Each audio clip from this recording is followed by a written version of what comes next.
The European Union has firmly placed the blame on the UK for the end to visa-free touring for musicians across Europe, following a huge backlash from performers.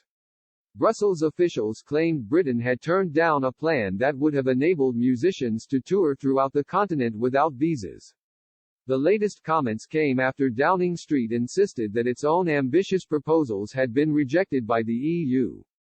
Brussels chief Brexit negotiator Michel Barnier told reporters, "I very much regretted that the British didn't have more ambition for people's mobility. From last March, we made fairly ambitious proposals in terms of mobility, including for specific categories such as journalists, performers, musicians and others. But you need to be two to make a deal." Following the end of the Brexit transition period on New Year's Eve, British musicians and crews are no longer guaranteed visa-free travel, meaning they may require additional work permits to perform in some European countries. Under the trade deal agreed between the UK and EU last month, British bands can tour Europe for up to 90 days in a 180-day period.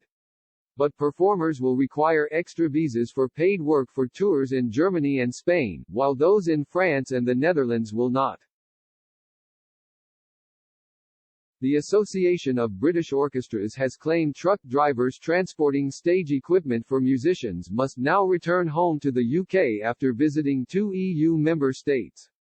But an EU spokesperson told the BBC, the UK has chosen to no longer allow the free movement of EU citizens to the UK. It also refused to include a chapter on mobility in the agreement.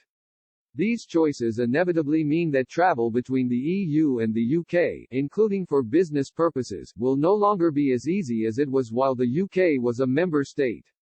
The spokesperson claimed the UK refused to include a commitment on visa-free short stays, meaning the likes of musicians, sportspeople and journalists would not have required individual visas. He added, as a result, it is now up to each member state to determine if a visa is required for short-stay visits for the purpose of carrying out a paid activity.